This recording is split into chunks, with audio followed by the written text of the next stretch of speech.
Yes, and we're live. That was Eh, fast. That was, yeah, of course, because it's like we're unprepared. So the more unprepared we are, the faster StreamYard, the more efficiently StreamYard. Oh my gosh. Yeah, really. So what a So week, huh? yeah, it's we're almost there, Daphne. Oh my Just goodness. just a few more days and we We're survived it. just, I mean, I swear to God, what is it with Decembers, right? I don't know, man. Like everything traumatic happens in December. December and through February. Like I'm not even Right. kidding. Like I Yeah. have to see the other side. Like I'm not in the clear till March 1st. On my Oh, I birthday. see. Till your birthday. Right. Right. And then it's like, okay, And we're then I good. can yeah, Right. then We're good then the until universe December. aligns in my favor for until the next winter. Oh my goodness. I mean, really, it's like, uh so other You than want to just everything, how are you doing? I am here. I guess we can You're, we oh yeah, we should tell these people good morning. Good yes. morning, people. It's December 29th, 2025, and this Uh, is Ragin to the vlogs. We don't sound really raging today though. no, we're more traumatized than raging. This episode brought to you by CPTSD. Right. All right, you ready? Absolutely not, but hit it.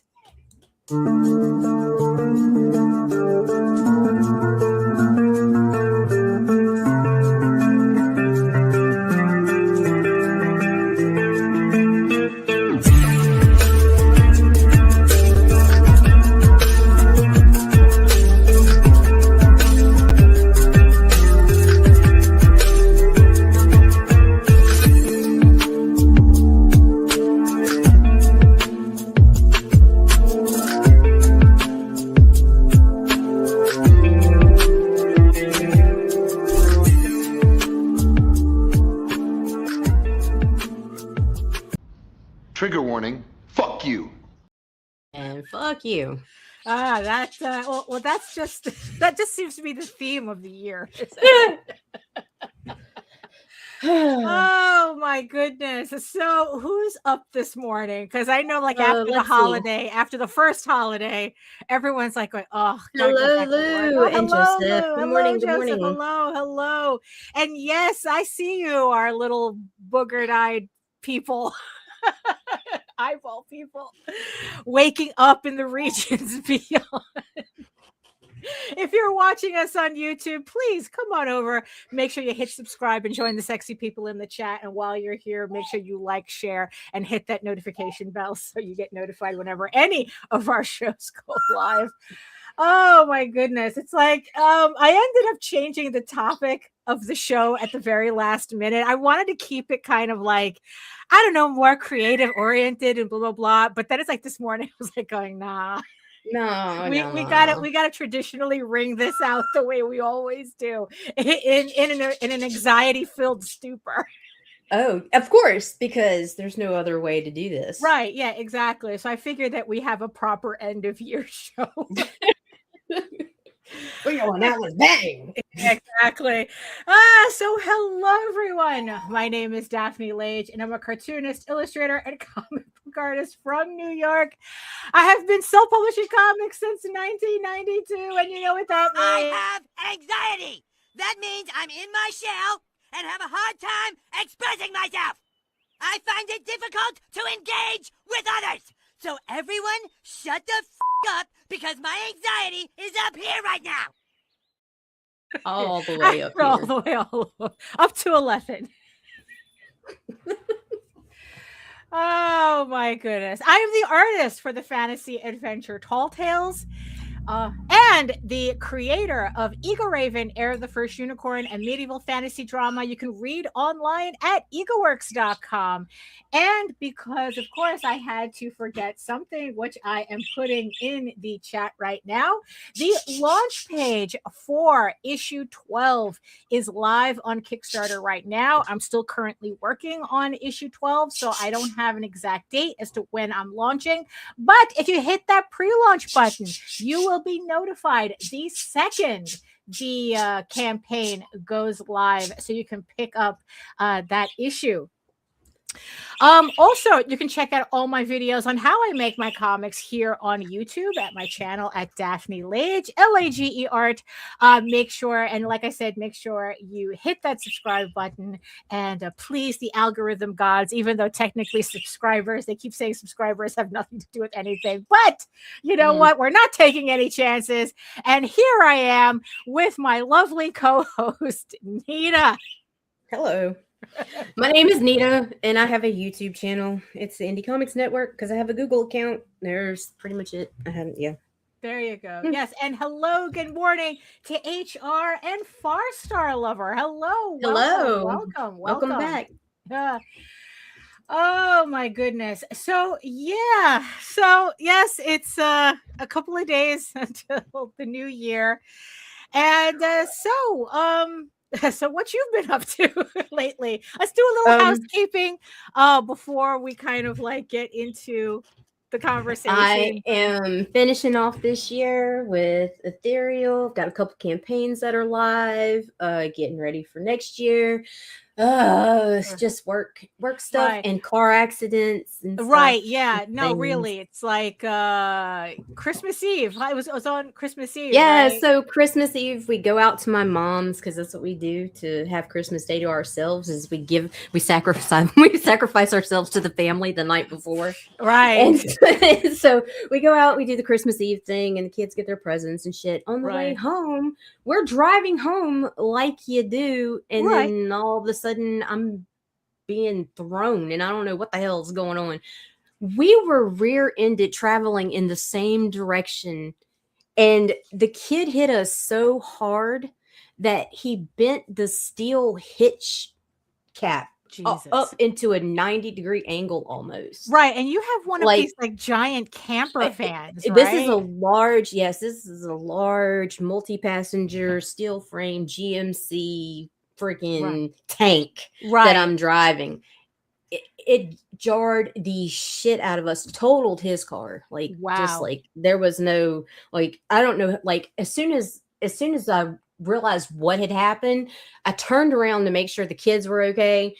They were screaming and freaking out because I mean, it's like I said, it came from nowhere. You don't expect to be rear-ended when you're driving. Right. Yeah, exactly. And like I jump out, I open the back doors, I fly in, I do the head count, I make sure nobody's got blood coming out of them. Right. And then I'll turn around and I look at the kid's car. Right. And I'm like, oh my gosh. And I am like crippled. My knees are like, oh my God, there's no way this kid is okay. Right. And then right as I started to take that first step towards, he opened his door and stood up. And I was just like, I could have fell to my knees in that moment. Cause I just like, if you just seen the car, you thought no way. It's like physics in action, right? It's like the car did what it was supposed to do. If we'd have been in our small blue van, my kids would probably be dead. Right. If he would have hit a smaller vehicle, he would be dead. Right. Like it was just like, and the way he hit us actually helped too, because we had that big old camper hitch on there. It lifted his front end into the back doors instead of pushing him under the car. Wow. So it was just wild, dude. It was wild. Right. That's crazy. You know, it's like all of a sudden visiting the family ain't so bad, huh?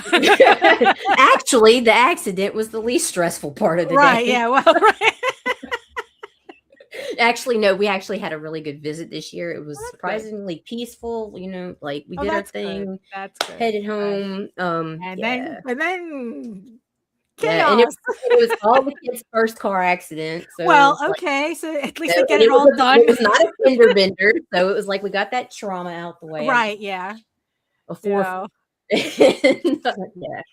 I mean, but still, I mean, really, it's like, you know, that's what a way to, you know, I mean, it's like, because you said that the kid's parents were like screaming. Oh, I felt so bad for him. The first thing out of his mom's mouth is, you could have killed an entire family on Christmas. It was like, right. Oh my gosh.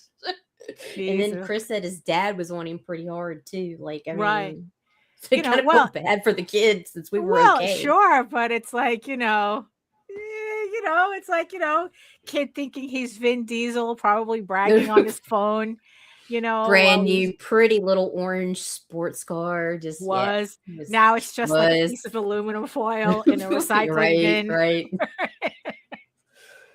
But I mean, really, it's like, but I mean, it's a relief to hear that everyone's okay. Although you said that Rowan had a bit of a black eye. So. Yeah, Rowan had her cell phone and it jarred and like came up and hit her in the face. Wow. Either hit the back seat or went forward somehow. Right. It clipped her cheek. And so like that. And then like we were jarred. I mean, everybody was a little sore next day. Yeah. And was she the type to like show off the bruise? Of course. I survived a car accident, Yeah, it was my black eye. Yeah, because I've seen her act up on camera when we're when we're by ourselves, and it's like I can kind of imagine her doing that. Look at my black eye. It was just nuts, dude. It was just nuts. It was nuts. I mean, really, it's glad everybody is okay. That's for sure. Yeah, we were all very lucky. Yeah, no, very, very. I mean, granted, I didn't have that dramatic of an ending to December, but hey, there's 2 days left. Hang in there, babes. Oh my goodness. No, I think we'll be okay. We'll be okay. As long as we don't leave the house, right? Oh my goodness. So okay, so I mean, good morning, Michael. Good morning, Michael. So it's like essentially, would you say that this might have been the worst thing to happen this year? Dude, I am not so bold. As far as 2025 is concerned, the year's still young. Have you not been here? Oh yeah, I know. Really, this shit's not over until it's. We don't want to push our luck, right? I'm not jinxing nothing, right? Okay, all right. So, well, that's true. Okay, so maybe we should kind of because originally I had wanted to do because it's like I've been trying to make a habit of like really organize the shows. And like come up with topics ahead of time. And I am bucking the system so hard. No, because it's like I know it's because while I was in Florida, right? It's like I did a little cleanup of the YouTube channel, and I noticed that by changing the titles, I got a bump up on subscribers. And because I guess like people are willing to watch a video if they know what the video is about. Oh yeah, my random shit doesn't work. Yeah, so like what I was doing is I was kind of like watching watching the videos, getting a Gemini summary, and then trying to make up my own summary. Kind of like I was like, okay, what's the video about, and then kind of like redo the titles. It's about drugs, sex, and rock and roll. Right. Yeah, I know, right? It's like unfortunately that would be all of our episodes, and that would cause some confusion. So I figured, let me, go make the titles and the descriptions more specific. And like I said, I ended up seeing like a jump in subscribers because of it. It could have been coincidence, could have been anything else. I don't know, but yeah, it happened. Yeah, I can't really say. That's kind of the problem with doing stuff for platforms is that you never really know what you're doing that works. And that's kind of like the overall frustration that I've had with doing stuff online is that there's nothing, you stress yourself out over stuff like that. And then you have no idea whether it actually made a difference or not. So like I said, it's like I was making, I made it a point since I had gotten back from Florida to kind of like prepare the shows in advance. And because of that, most of the time I stay on topic, but you know what I like? What? I like not having to remember to build a Streamyard. Oh, there you go. Okay, so it works Dude, out. I got so lazy now. I don't even bother. I'm just right. check this morning. You know what it is? We all have to work with our strengths. You know? So it's like, so if my need to have to build the shows, like to think about the shows in advance, makes Go it for it. easier for you It's all to yours. to concentrate on Take other it. things, then Yes, we're like good. showing up. That's Right. my Well, goal. yeah, that's true. That's all you have to do. All you have to worry about is showing up. So you know, look, I live to make people's lives easier whenever I can. So yeah, so the original topic was supposed to be more like creative leaning, like about like storytelling and all that. But after watching Jose's show last night, I go, nah, we gotta end this. We gotta end this show like everybody else does. We have to go through the list. We have to like kind of like reassess what happened this year, and I'm not ready. I haven't even done this with my therapist yet. Right. You know what we're not bringing into 2026, what energy we're leaving behind, and what we're taking with us. You know, I'm bringing Zoloft. Right. Well, yeah, exactly. That also seemed to be the theme of 2025. It did. You know, baby's first manic starter kit.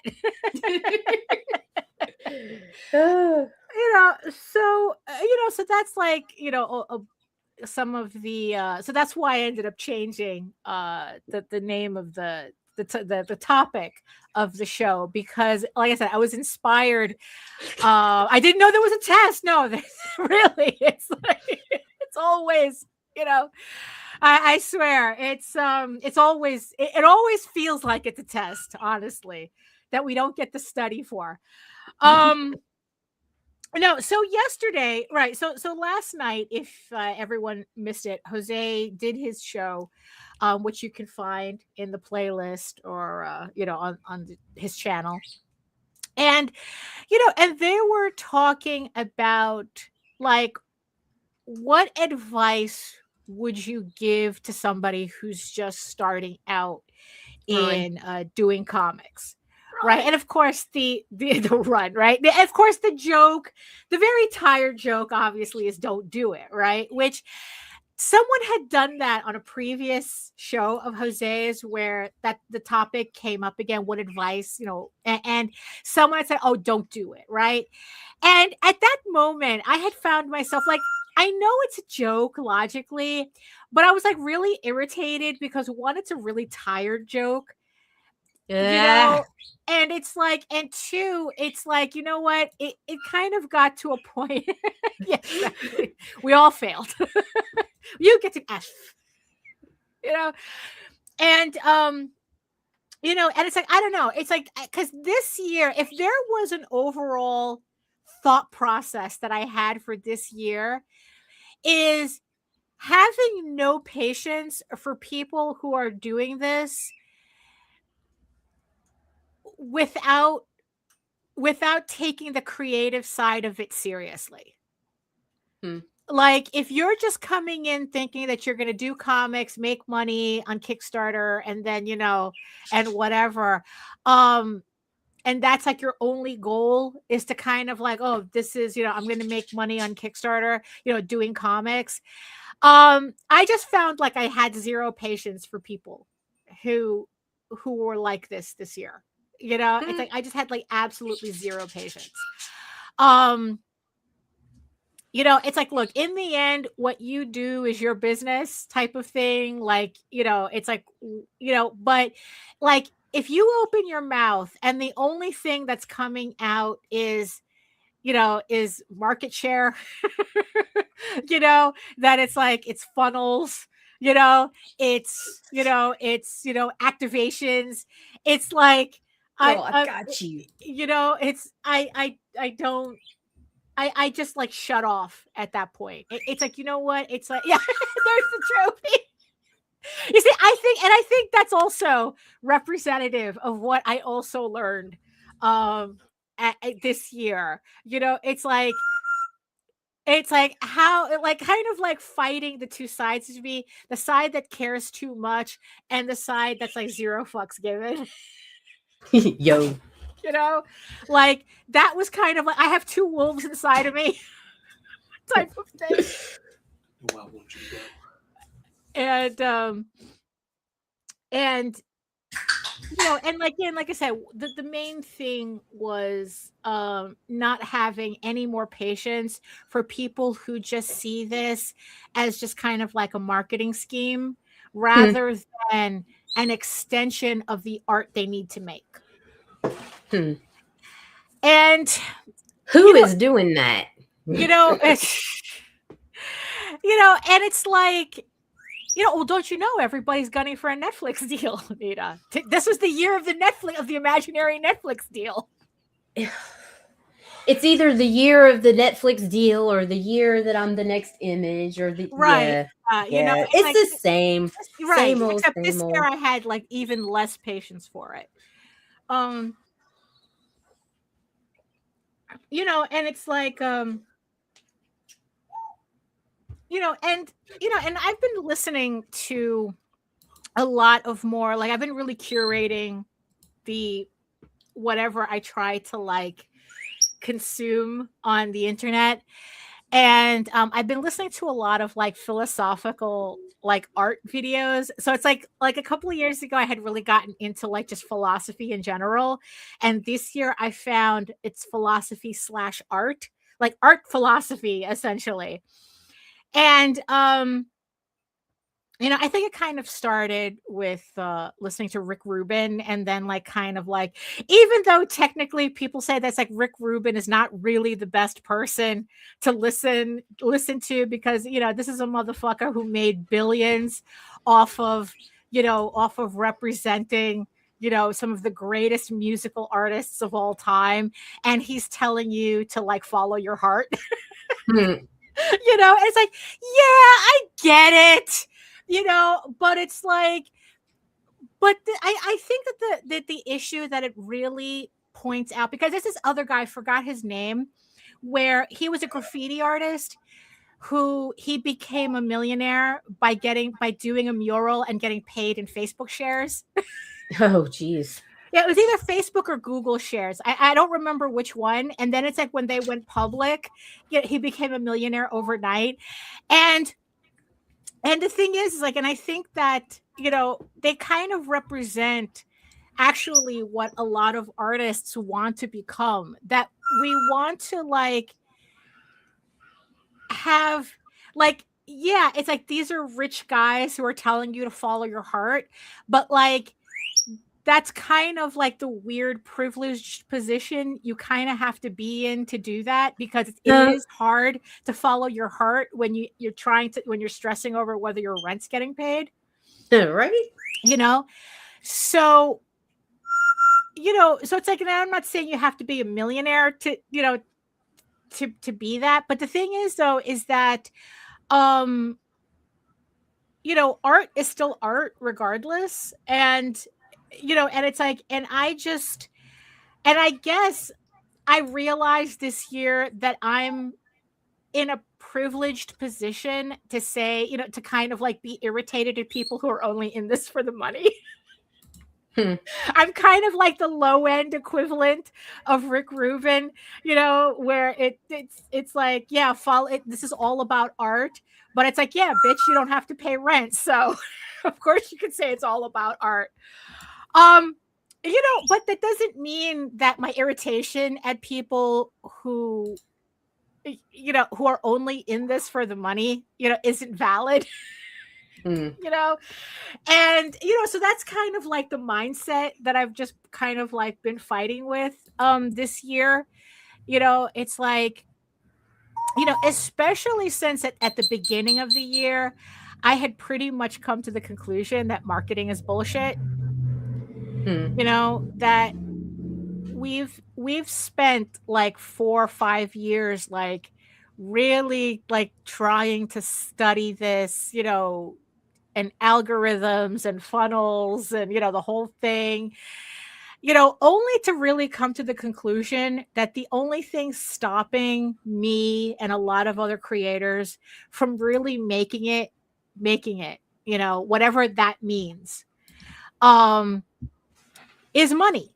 And it's like, and if you don't have the money already to bankroll what you're trying to accomplish, all the marketing advice that you get is not going to help you. It's like, so I just like came to a conclusion this year that, like, even though I do find marketing interesting, and the way things have to be presented to an audience to kind of get their attention, at the same time, I also had to come to the realization that without the bankroll for that to really make meaningful changes, it's really not going to go anywhere. And whatever I was able to accomplish on my own at this point, the audience that I've built and, that I've gotten, it's like, that's kind of like pretty much where I'm going to be, especially after doing like 11 issues, and that's just Eager Raven, and like in doing like all the issues of Tall Tales and everything. And it's like there's nothing, I don't think there's anything that I can do that'll change any of those numbers between issue 11 and issue 12 or issue 11 to issue 16. It's like, so if marketing is nonsense in the end, then the only thing that I can really focus on is art.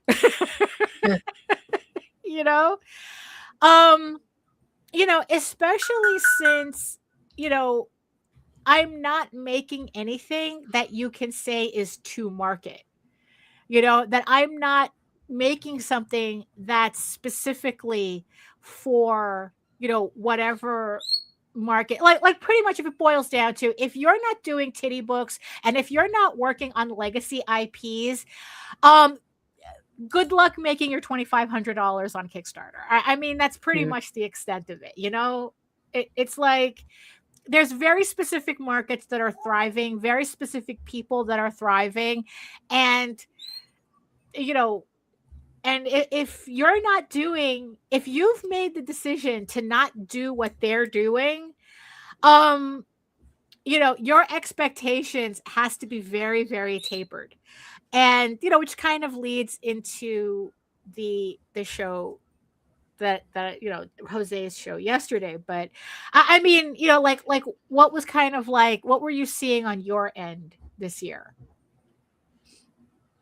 in terms? It was just another year. Daphne, I'm not in the headspace right now. I'm sorry. I'm trying to work on something over here. Okay. I got totally distracted. Right. Oh, no, that's fine. That's fine. Because sometimes I get self-conscious that maybe I'm talking too much. No. Right. I'm trying to figure out what the hell's going on with him and like talking, like figuring out what's going on with the insurance, the doctor's appointments, and a whole bunch of stuff. That whole thing. Yeah. Real life stuff.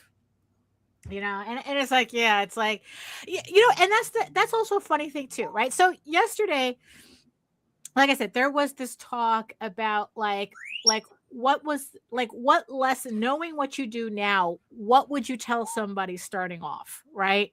Mm-hmm. And the funny thing is that the whole conversation went into a direction that I wasn't expecting, that pretty much everyone on the show was talking about, like, look, if you're not going to have a traditional job, you have to take care of everything that a traditional job would take care of, like health insurance, like regular insurance, like, like your Social Security, your 401k or whatever, when you have a job, these are kind of the things that you kind of have that you don't have as a self-employed creator. And, and the funny thing is, it's like, I was thinking more like creatively, but that was a very important conversation to have, because a lot of people kind of like forget that part. They get so wrapped up in the making of the comics that they forget about the other life stuff that they have to take care of it at the same time. And I think like another phrase that I kind of got tired of this year is, oh, life got in the way. Life doesn't stop. What do you mean it got in the way? This is life. Right, exactly, right? And I think like one of the lessons from that conversation yesterday is that if you didn't know how to handle stressors before you decided to go full time with your artwork, with your whatever it is you're doing creatively. If you had a problem dealing with stressors before that, you're going to continue having those problems afterwards. They don't just magically disappear because now you're working full time from home. Right. And that was like, and that's kind of a thing. Like if you had no way of dealing with that stuff, like it like everything just became chaos once something was tipped out of whack. That's going to continue to happen when you're trying to do your book. And and it's like, they were talking, and the problem is that because this was kind of like a big opportunity to go full time, there was a lot of high expectations. And the problem is that it's like, look, this is something that we all do, where it's like, we prepare ourselves for the new year, we prepare our schedules, and for some reason we always start off at creating a schedule that is based on an imaginary version of ourselves that works perfectly every time. And honestly, I think that is like the best way to set yourself up for failure than anything. Like, it's one thing to have goals, right? But at the same time, if you have like goals that depend on everything working perfectly, you're what's going to happen when after 3 days everything tips sideways? Because that's just how life is. It's like something is going to come up that's going to break that perfection you had in your head as to what this schedule is supposed to be. And I, and it's like, and I was like, really was like concerned about like kind of like that idea that was floating around yesterday. That's like, oh, it's like, I'm going to do a comic a month and blah, blah, blah, and this, that, and the other thing. And like, even like the other people on the show was like, maybe, hold off on doing a comic a month. Rob says, this is why I still have a full time. I have a family to take care of first and comics second. And yeah, I can deal with stress like a champ. Don't we all? Yeah, but in the end, it's like you kind of have no choice. Like when you're juggling, you take the Zoloft and just keep swimming. Right, exactly. It's like it's like you have those two things anyway, so you have to make it work. But at the same time, it's like you have to make it work realistically. And that was one thing that I really learned this year is how long it actually takes me to do a book. And it's a lot longer than I liked to pretend that I could take, because when I started publishing Eager Raven, I had 5 issues already done in advance. So it gave me a lot of buffer between when that first issue came out, and then when I finished that 5th issue, and then I started going into the brand new issues, which I had all laid out and everything. The story is done, but and then it's like I still had a lot of unpublished Tall Tale stuff that I was interspersing and and that I was putting in between all the books. So I was putting out a lot of books, but that was because I had that buffer, to be able to put out a lot of books, which made it look like that I was working a lot faster than I was. And then 2025 was the first year that I ran out of buffer. And it was kind of tough realizing like how I really do my comics compared to the illusion that I was or delusion that I was running on when I had a buffer kind of like covering up maybe, I don't know, like how slow I actually am, how disorganized I actually am, And this was the year I found myself getting organized. Well, I mean, organized in terms of what? Organized in terms of what? No, it's like, no, I say that every year. Right. I'm going to organize my files. I'm going to separate everything. I'm going to name stuff something besides stuff 1, stuff 2. Right. Stuff No, 3. that never goes away. No, everything is stuff 1, stuff 2, final, stuff 2, final, final. But not for nothing though. No, it's like I'm in a situation where I have to make being at home work. I'm sure I'm borderline crazy now. Well, yeah, that's also the thing too. When you're working from home, it's completely different than when you actually have to do that forced socialization thing from going into work. And and it's like, and I kind of like, and that's also something that's kind of been bugging me as well, that it's like, it's like I felt like I was trapped, in my office. But it's like, so this year though, I still accomplished stuff though. Well, sure. It's like, even though it was a lot slower than I had wanted, I still accomplished stuff, and the stuff that I accomplished, just to kind of like give myself a pat on the back, and it's not as much a pat in the back, it's just a reminder that it's like I am actually accomplishing stuff, even if I'm not working as quickly as I would like, or I would like to imagine myself working as quickly. So this year I got to print Eager Raven issue 9, Eager Raven issue 10, and Eager Raven issue 11. So this year I was able to release 3 more issues of Eager Raven. Of course, I had wanted to get issue 12 out this year, but that's not happening. Things happen, but at least I got 3 more issues out this year. The thing is, with life happens, right? So like I said, I would have liked to have put out issue 12 this year, but what happened was that life got in the way.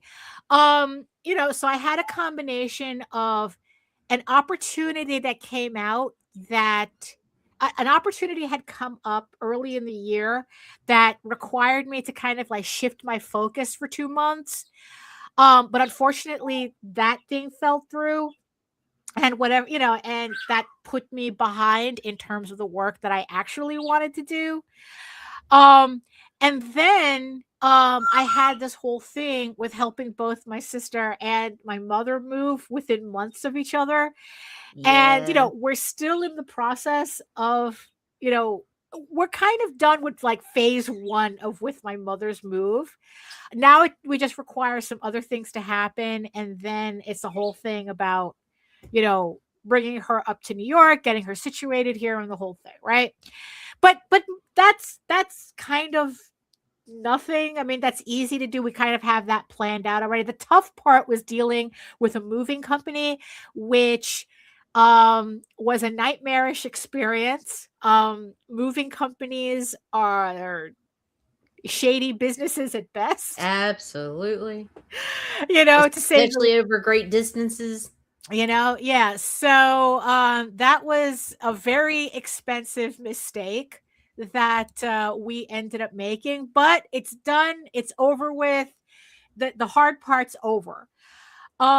So in the meantime, but the thing is, I still had to function in the middle of all that.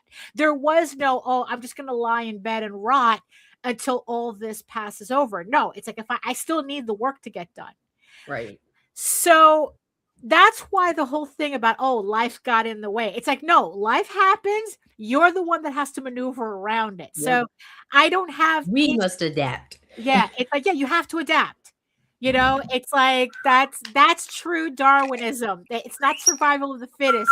It's the survival of people who can adapt, of any creature that can adapt. And if you can't adapt, you're not going to make it. You're not going to, if you have this illusion of what you want to accomplish, you have to factor in adapting, or else it's like, after day 3, you're just going to show your belly and go, oh, it's like, oh, I can't do this. It's like you have to succeed because you have no choice kind of thing. What is it? It's like aggressive positivity or something like that. So the other thing that I did this year that I experimented a bit with, we had been talking about this for a couple of years, about the popularity of manga and how that eventually or ultimately affects how we do our books, right? And one of the things that I was experimenting with it is putting together going back to doing digest versions of my trade paperbacks. And these are the initial samples that I made. As you can see, like, this is a comic book size, and this is the digest size of the trade paperback. And and it's kind of funny to see like how so many people are finally like understanding manga's influence on the culture as a whole and how it's affecting how people buy books. So so this is something that that I'm still playing around with. So this is like, these are, what are these? Are these 6x9s or 5? No, I think these are 6x9s. And the reason why I chose this size as opposed to like a more traditional manga size is because one of the big things that I've been researching this year also is the whole, like monster smut, romantasy, traditional published, indie published novels. That was a very big theme for me this year. And it kind of like, and there's an overlap between these novels and manga and comics. And I'm trying to find that intersection of those three mediums. To kind of like find something that I could that I feel comfortable working with and can take to different venues without feeling too out of place. Like this is like, these would be the type of books that I would be able to take to something like, I don't know, like BookCon, or if the gods bless me in the future and let me get a table at Monsterotica or something, or if I go to an anime show or a comic book show, like this is the type of book format that would fit very well with any of those conventions, those different book scenes, I guess. So but this is still in the making, so that was so that was kind of like a very big theme of this year, especially since I think that the thing that I participated in this year that really changed my brain chemistry was going to Monsterotica in May. It was a terrifying and exhilarating experience.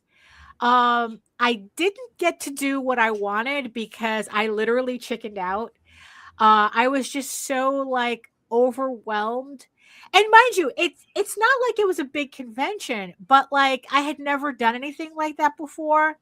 And honestly, to be in a female dominated environment, and everyone sharing the same type of work that I was into without anybody like being weird about it. Right. Was actually just really cool, and it's like, not in a kind of like, oh, I found my people kind of thing, but it's like, this is fun. Right. It's kind of like that, it's like this is fun to be in this space where I don't feel like an outsider.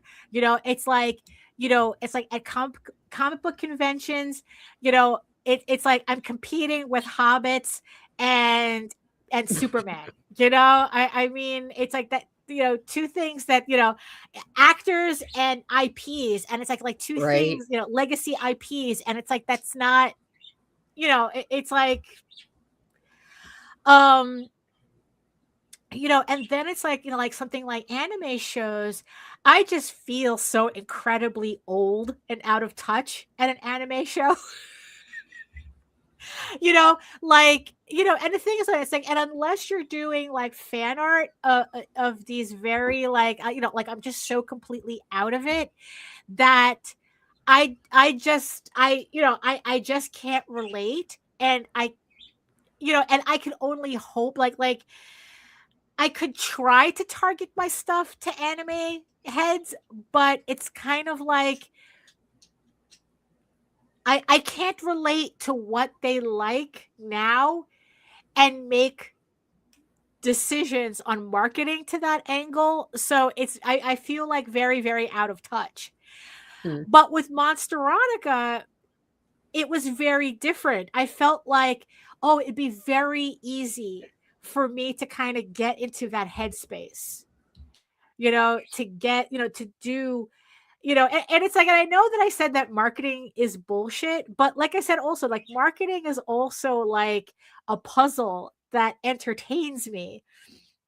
So, so kind of like figuring out how do I like market myself or just present myself in this space, because I feel very comfortable in that space, but also at the same time, I'm not technically part of that space because I'm not a book illustrator. I'm a comic book person. And even then, I'm doing comics that are not quite what they're doing. Like even the type of artwork that they're doing, that they prefer, is different. But at the same time, it's like I can still enjoy the space. So that was like a big thing that really, really changed how I thought this year. And and I'm looking forward to the next Monsterotica, which was able to get a ticket for.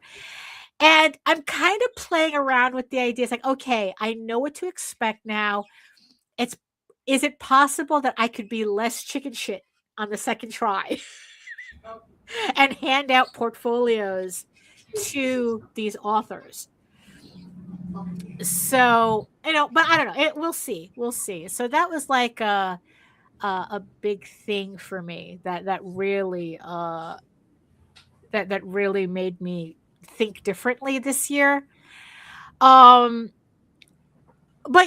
going back to Jose's show, right? So it's like, so this whole thing about, you have to set up yourself according to what you can actually do, not what you can imagine yourself doing, not a fantasy version of yourself, which I thought was incredibly important. Because it's like, yeah, I could easily, oh yeah, let me put out a Kickstarter a month or something, which one is impossible unless you have multiple accounts or you're running campaigns for 2 weeks. But also I can't finish a book in a month. I can barely finish a book in 2 months. And this is me just inking and, and shading. It's like, I'm not even like the lettering and the base artwork is done. So, I haven't like really sussed out what my problem is. It's like, why it just feels like it's taking me longer. It takes me so long to do a book. But but that's just the reality of it. And it's like, and I have to kind of like, whatever I plan for next year has to be planned around, well, this is kind of how long it takes me to do a book. I'll be lucky if I can get 3 issues out next year. It's like at the rate I'm going. Although, although that's just kind of like a reality of it. Oh, we lost Nita, but that's okay. That's fine. She'll be back. Let's see. It's like, let's see. Let's see. Rob says the manga craze in bookstores like Barnes and Noble is one of the main reasons for signing with SourcePoint. Oh yeah, Jose told me that you signed up with SourcePoint to distribute my Nightwolf and Snowpaw trades. Oh, very excited for you, Rob. Jose had mentioned that the other day, and I guess since you're mentioning it now in public, that's going to be a very interesting. Oh, okay. So Nina had the run, so I guess it's going to be us for the rest of the show, but that's fine. Again, reality gets in the way, but we have to pivot right where we can. But yeah, it's like that's going to be really fun. So are you changing the way your trades are presented? Like, are you doing like manga size trades? Which, to tell you the truth, if you do that, I will buy those again. I will buy those again. So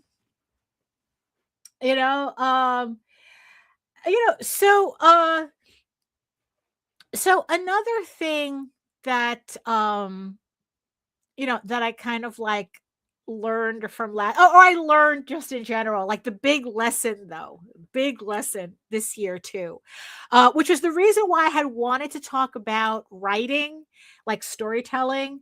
Not yet. Anyway, okay, not yet, but I mean, is that something that you would consider, like doing kind of like a digest / smaller size of the trades?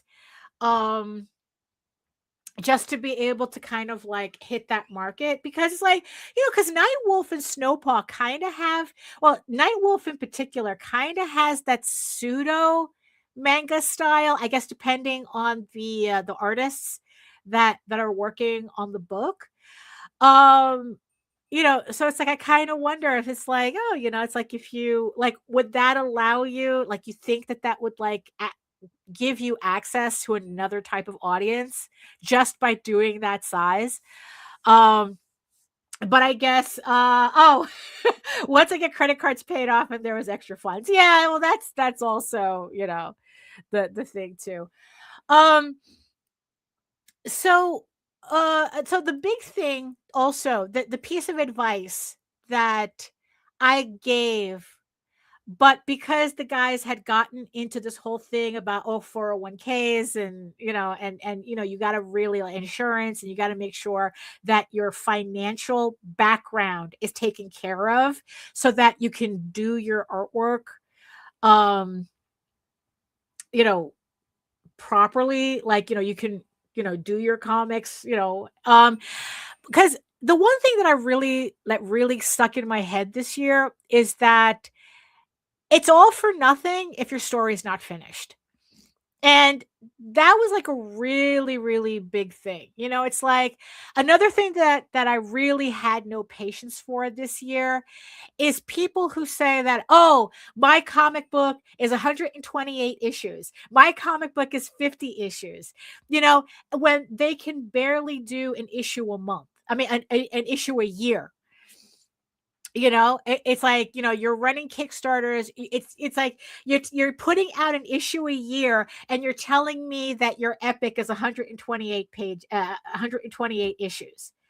It's like, really, it's like I really do think, like, I have this thing, I'm pretty sure I mentioned on a previous show, that the reason why you have a lot of people who disappear in comics is because their stories were never strong enough to begin with to sustain them.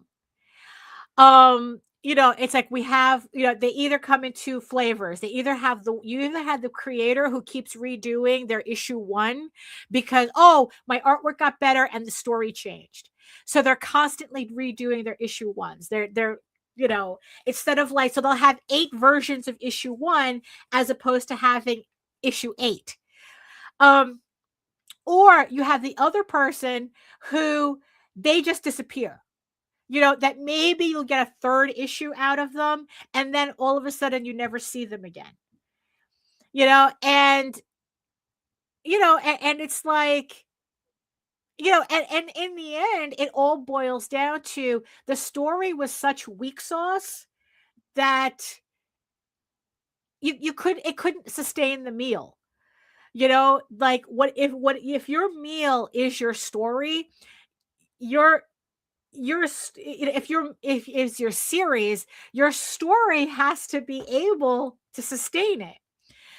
And the difference with like indie book publishers, indie book printers, and indie comic book creators, and indie, the difference between book creators and comic creators is that a book creator has to have a completed story, even as a first draft, before they can even think about publishing.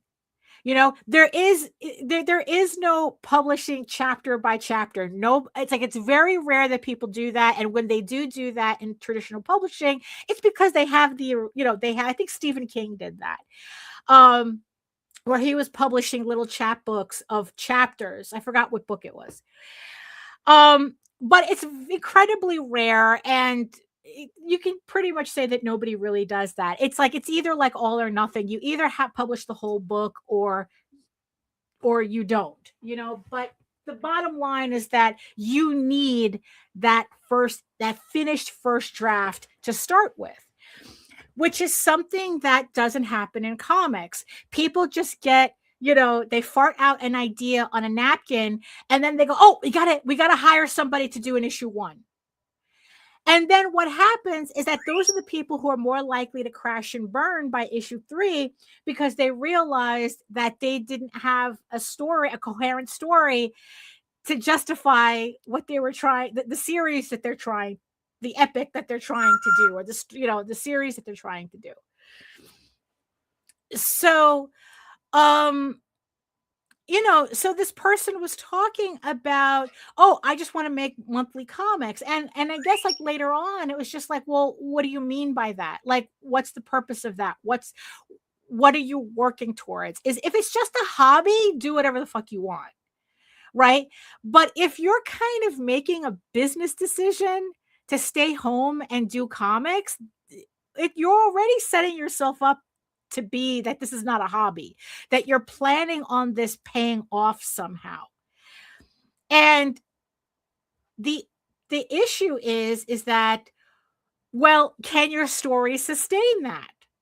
What's your story? Do you work in story arcs? Do you work in, it's like, even if your story is 128 pages, do you have a 4-issue story, 128 issues? How does it break down in story arcs? It's like, and how quickly are you putting those out? So ElfQuest, the original ElfQuest, was 20 issues. The first, I think it's officially called the first quest. Those first 4 volumes. So those 4 volumes made up of 20 issues that took Wendy and Richard Pini to publish over 6 years. So that entire story arc took them 6 years to put out. So 20 issues over 6 years. If you're telling me, so it's like, so if you're telling me that your story is 128 issues, but you're only putting out at best, 2 issues a year, you're not going to live to see the end of your story. And trust me, whatever audience you're trying to build on that, they're going to sense that way before that you're not going to finish your story, and they're going to bail way before that. You're going to have a hard time building your audience on a story that doesn't have an end. And I am just like completely convinced of that the reason why most creators flame out, is because their story cannot sustain what they're trying to do. And because they've pretty much run out of story, they don't know how to continue past that without rewriting the whole thing. So yes, if I were to give advice from the beginning, like if you were starting from the beginning, is that write a first draft before you put pencil to paper. Write a first draft of your entire story, and then break it down from there, because what you absolutely need to know is that if your story really merits being 128 issues. I mean, because also the other thing that I had wanted to talk about is that, I'm still world building Eagle Raven, even though Heir of the First Unicorn, this chapter, essentially, this story arc, is complete. But I'm always noodling with the world building that comes after, right? And and the thing is too, is that I'm also writing a novelization of this series to kind of fill in the gaps that either didn't fit in the comic or didn't really need to be in the comic. Because that's also a thing too that we kind of have to realize when it comes to our stories is, different mediums require different things. That they require different things from the story. And yeah, there's now a lot of world building behind Eagle Raven, but the comic doesn't need you to know every bit of minutia about it. You just need enough to sustain what this story arc needs.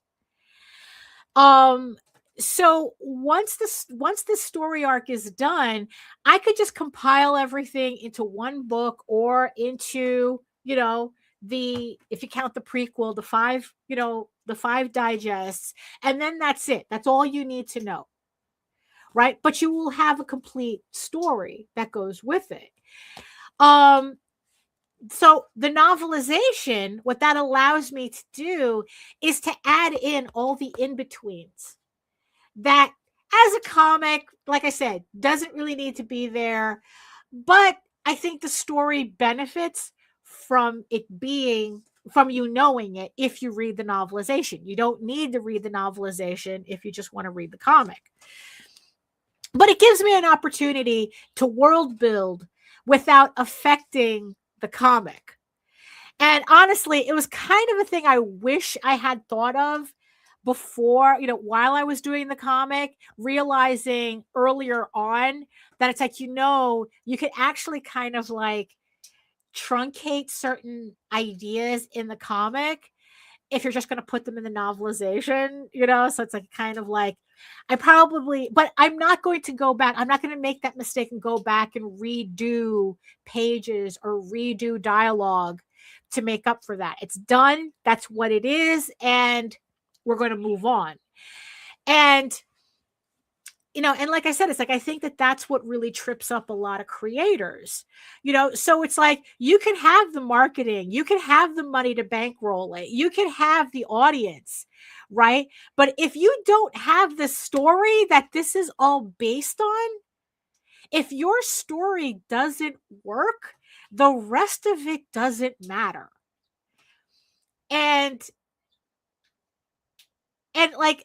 that's kind of the thing, that, like I said, kind of got lost in the conversation yesterday because, like I said, everyone was talking about very important stuff. If you're going to actually create as a job, these are all the things that your job as a creator is going to have to cover on top of the fun parts of doing the comic. Which I think also it's that's kind of what trips a lot of people up too is that they just get so focused on doing the fun stuff. Oh, even if you're paying other people to do the artwork. Oh, I'm going to be a comic book creator / publisher and look at all this artwork. But there's all the background stuff you still need to take care of. But again, it all boils down to your story. If you don't have a sustainable story for your series, it's not going to go well. You're not going to last, you know? And, yeah. So if I were, to give any advice, it would be, have that story. Have a complete story. Know what you're writing. Know what you're drawing for. Know exactly like what your book is going to be. And then number 2 would be have a realistic expectation for that project. Because I think that if people sat down with the ideas well, my book is 128 issues, right? Hold on, because I'm not doing math in my head. Hold on. So if you're doing 128 issues, but at best you can only put 4 issues a year, your potential audience is expected to hang out with you for 32 years. And this is the thing. And this is where the idea of what's classy when mainstream does it and what's trashy when indies do it. This is that. You are not a legacy IP that people can literally enjoy for generations. I hate to break that to you. You're not making a legacy IP. The average person who enjoys indie comics are not holding out for you for 32 years. You're not Batman. You're not X-Men with you're not Superman with 1,000 issues or whatever, or Spawn with 301 issues. It's you're not that. So they can get away with that, but also those stories are written in a way that people can pretty much just randomly jump on at any time, even though at the same time people complain about, oh, it's all random and shit. How do I know where to start? It's look, if you're that interested, you see, and that's the thing, because it's people are more likely to be interested enough in Batman to follow the maze of the story than they are to wait for you for 32 years for your story, to come out. And I think that if more people thought about, it's I'm doing a 128 page issue epic. And it's seriously, so it's going to take you 32 years to put out this book at its fastest. And I think that the more people are confronted by that reality, the more that it's I hope that they would realize, what are you really saying in your story?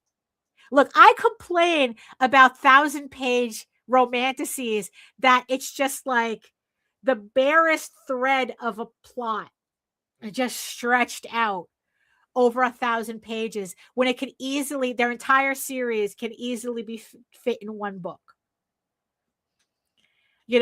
It's kind of like we were watching Avatar the other day. Love the movie. I love all of those movies, right? But honestly, there was no fucking reason to have 3 of them. You can't, he could have just as easily condensed those movies down into one, or 2 at most, and tell the entire story of what he's stretching out into 4 movies, right? We were watching, what was that? Monarch. It's on Apple Plus. It's Monarch Legacy of Monsters, right? It's a television series that they made for the the legendary Godzilla series, the MonsterVerse, right? And it's a really good show. I really enjoyed it. I think that it really dovetailed nicely in between the movies. Like, I think it's like Godzilla and Godzilla King of the Monsters, like, with Skull Island and Kong, Kong Skull Island in the middle of there. And I think it really dovetails nicely. But I think it was 10 episodes. And I go, it didn't need 10 episodes. This story did not need 10 episodes. They could have just done like 1 3-hour movie, and they could have told the story more succinctly. It didn't need to be that long. And and I think that streaming television kind of has the same problem as comics, or comics has the same, like they think that just because you have the space for chapters doesn't mean your story merits all those chapters. So so it is kind of like the yeah, so that would be my advice, right? If there was one thing that I really learned in 2025, right, is I have to be more realistic with how quickly I can do things, right? And and also it's like story is king. If you don't have a completed story, you don't have anything. If you don't know where your story is going, if you don't have that first draft and you cannot break it down exactly, all the marketing's not going to help you. It's not. The money, the marketing, the money, the bankroll, it's not going to help you. Because like I said, there are certain behaviors that people are willing to forgive for legacy characters, but they're not going to put up with yours. So that's, kind of, that's kind of like, my mindset, of 2025, that, so, not to get, so not to like dig, too far. It's like I say, come up with a summarized version of a story before you write it out. Well, yeah, you start with it's like I have finished volume 1 of my original story and it's online. Oh, there you go. So yeah, but the thing is though, it's like at least you know where your story ends. You know that your story ends on issue 12. Right? It's issue, so it's 12. Nightwolf is 12 issues, and I think Snowpaw is 6 issues, right? So that gives, so it's like, okay, that's an ending, right? And the way you're putting, and your books, you're almost at the end of both those series. I'm almost at the end. Like my goal for 2026. So let's talk about that, right? So my goal for 2026 is finishing Eager Raven completely, finishing Heir of the First Unicorn completely. I want the next 4. So after I'm done with issue 12, which I'm trying to finish in the next couple of weeks. Actually, it's like I thought that I was going to be able to finish it by the end of December, but by the end of January, I want to completely be done with issue 12.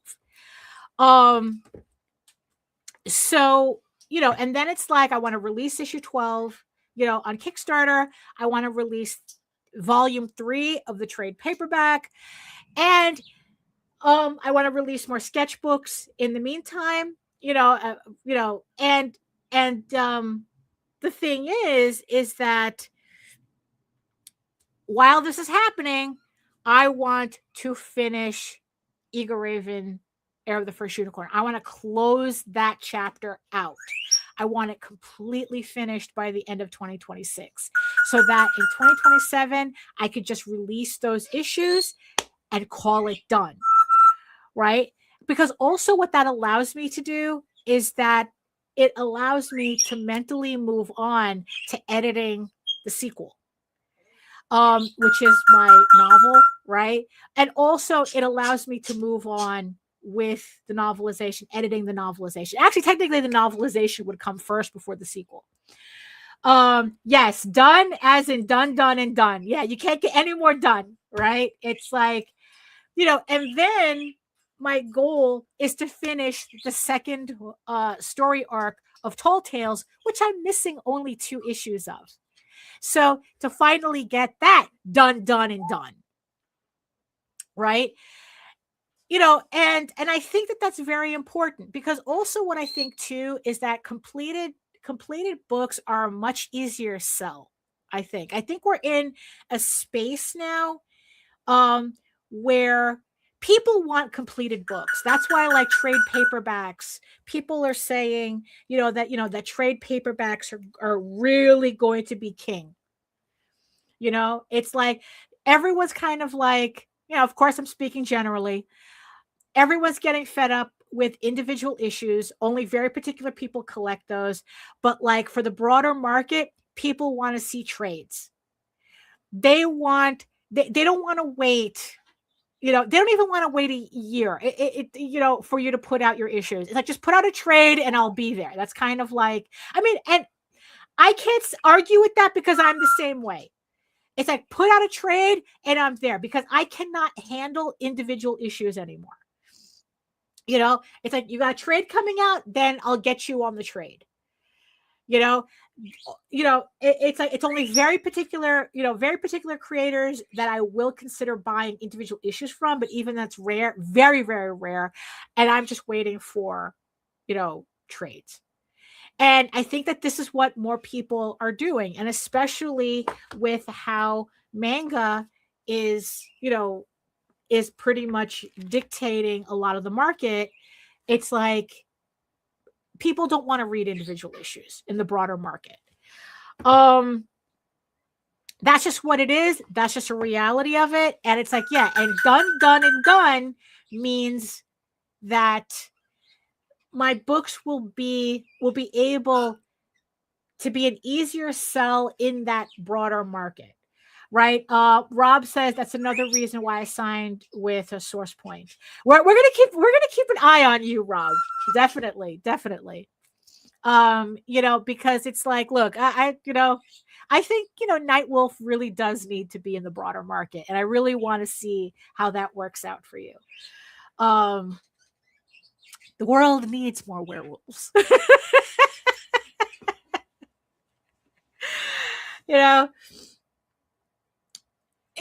So, but kind of like, one last thing, that I think was very important this year for me in 2025, aside from the whole fiasco with me losing my, that whole fiasco with me losing my furry collection, getting it back, and now I'm in the process of still scanning it. So far, it's like, I think I have like around 200 pieces, almost 200 pieces scanned in to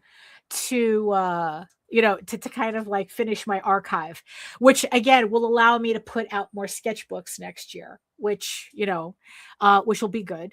But I think, like, if anything, I think that there are the 2 things though. If I wanted to end a 2025 video out on a good note, right, is the things that I really, really, there were 2 things that I ended up getting this year that, one, I had a really, really good time with, and the other one I'm really, really having a good time with.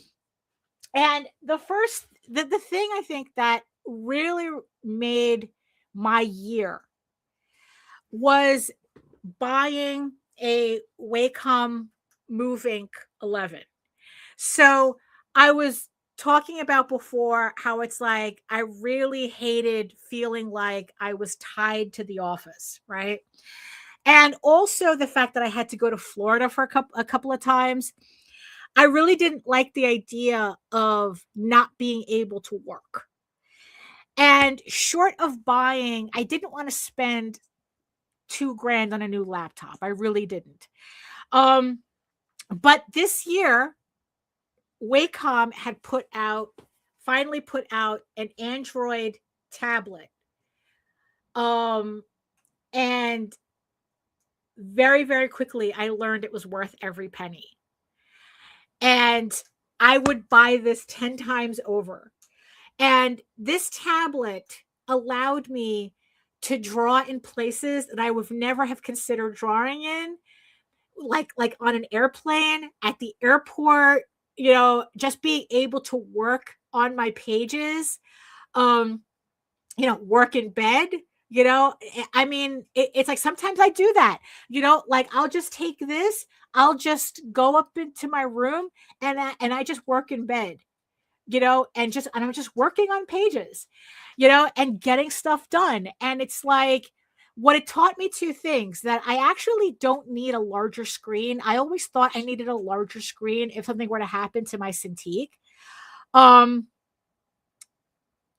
And also it's like, yeah, it's the perfect size. It's the size of a sketchbook, and just the fact that I was able to do the amount of pages that I have done so far, and not have to be tied to my office, to be able to get out of this chair, to be in more comfortable situations. I think that this was the best purchase of the year. It's about $600, but it's worth it. It really is worth it. If you really want, I run Clip Studio on it. I mean, it just required me to add $20 more to my account to get the second license for Clip Studio to run on this. But even if you don't have Clip Studio, the Wacom ink has a special promotion where it allows you to have Clip Studio. I think it's like a pared down version of Clip Studio for free for 2 years, just by registering the Wacom, the tablet. So you don't even need to buy Clip Studio. I just prefer to have Clip Studio, the full version, but in and of itself, this is made for Clip Studio. So you can get Clip Studio for free if you want to buy it. So honestly, it's worth the $600, I think, because this was the game changer of this year. This was the game changer. The other thing that I got this year, right, that I really, really had fun with, was that I got caught up in the Labubu craze this year. This Coca-Cola one was the first one that Jose got me, right? And then I ended up getting like 3 more after, But, I had a lot of fun collecting these 4 things. Like I said, the only reason I had an interest in these was because they remind me of Maurice Sendak. They look like a Wild thing. So in the end, it's like that was really like the thing that I enjoyed the most about them design-wise. Considering that this was also the year that Super Plastic had closed down their toy division, although they're reopening it back up. I guess they're figuring they've waited out the tariffs long enough that they're coming back, I guess, in like a year or so with their toy division. So this kind of like gave me a little bit of the hit that I was missing with with Super Plastic closing. But like I said, I just got 4 of them. I had my little adventures with them. This one I even got to customize, which I thought was like pretty fun to do. And it's like, yeah, and I just like, this is what I just enjoyed this year. So I enjoyed my Labubu fascination this year. I enjoyed it. I definitely recommend the Wacom ink. That's if you're looking for a way to kind of like make your digital artwork more portable, and not have to like have a laptop and a separate screen and have kind of like have a complicated setup. Highly recommend that. So that's like, if I had a recommendation for this year, is the Wacom 11 ink. And also it's like, I just found out too that it had actually released in July and I had bought it in September. And yeah, and it's like, honestly, it's like I have not had a problem with it at all. Because you know how it's like you buy new technology and it's a little glitchy in the beginning. It's like, had not had a problem with it, you know. So that's kind of like, you know, so that kind of like rounds a really rough roundup of my year, what I learned.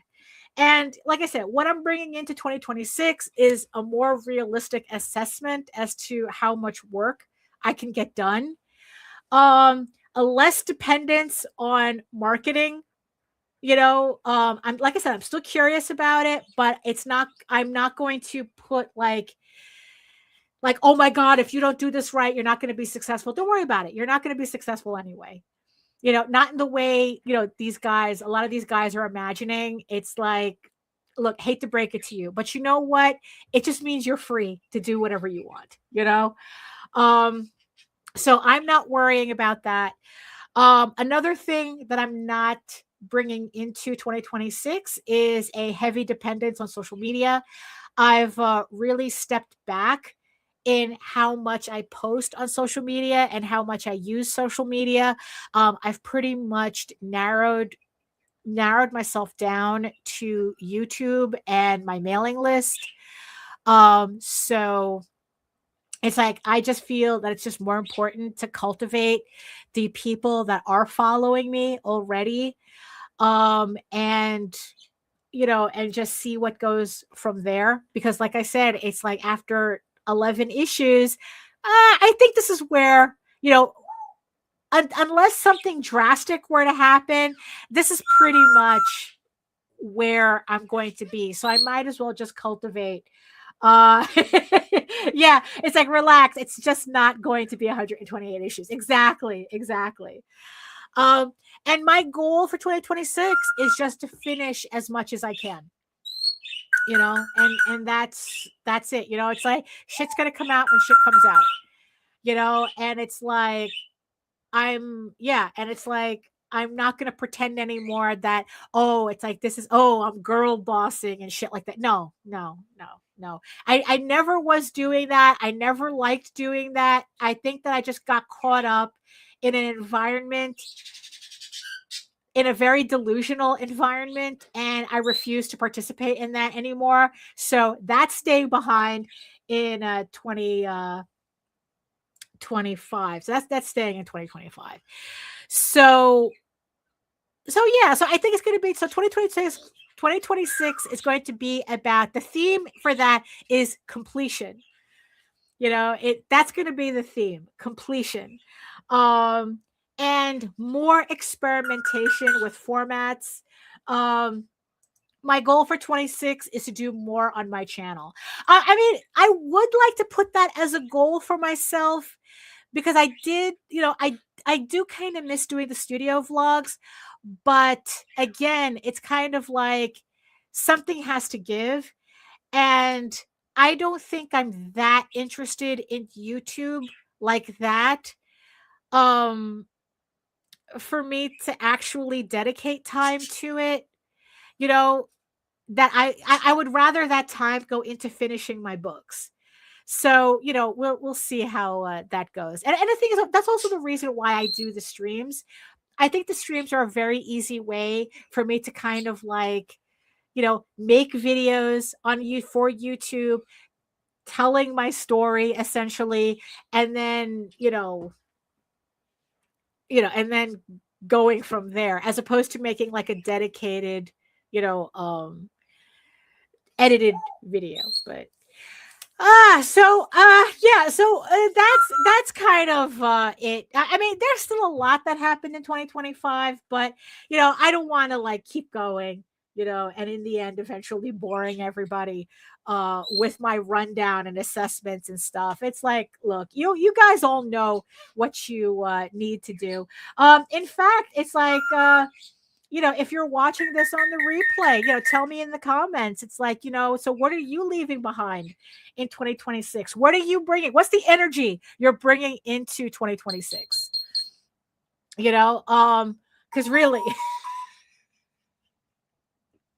so the goal for me is to stay offline more and to finish my books, and I think that's a good goal. I think that's a good goal for me, a realistic goal for me. So, yes. So thank you so much, everybody, for joining me in the chat. HR, Lou, Rob, everybody who joined us, Joseph, thank you. Farstar, thank you so much for joining me today and keeping me company. And thank you so much to the beautiful eyeball people watching from regions beyond. Thank you so much for having me in the background, listening while you're listening to me yammering, while you're getting your work done, and probably contemplating what you're bringing in to 2026. So thank you so much. I really appreciate that. You could be listening to anybody, even Spotify. You could just be listening to some random Drake song on Spotify, but instead you're listening to me. And I really, really do appreciate that. And I'm happy that I could offer you something, something in return for your attention. So thank you so much for that. So if you want to learn more about me and my artwork and everything else that's going on, you can head on over to my main portfolio site at egoworks.com, EGOWORKS, where you can read Ego Raven, Heir of the First Unicorn for free. And remember that Ego Raven issue 12 is on pre-launch on Kickstarter right now. The link is in the chat and in the show notes. Like I said, I'm still currently working on it. But if you sign up for the notify me, if you click the notify me button, you will get an email the second the campaign goes live. But if you prefer your fantasy to be more of a furry Lord of the Rings adventure, you can head on over to Tall Tales, that's TAILS, online.com, and read the archive there. That's talltalesonline.com. It has an archive of over 1,000+ pages, so that'll keep you busy for a while until the Ego Raven campaign goes live. And also, don't forget to sign up for my newsletter. Like I said, I've been focusing a lot more attention on my mailing list. So if you really want to stay ahead as to what I'm up to, just sign up for my newsletter where you can keep up to date with all of my new art, sketchbooks, comics, Kickstarters, all that fun stuff. And also get a free PDF comics bundle just for joining. So that way you can enjoy Ego Raven for free. You can enjoy Tall Tales for free, and you can enjoy the Oswald Chronicles also for free. You get to try that out as well. So just scan the code and sign up now, or you can head on over to my website at egoworks.com and talltalesonline.com, and you can sign up there. So thank you so much again for joining me. Thank you so much, Renita, for lasting as long as she did. But again, real life, and we have to pivot when we have to, right?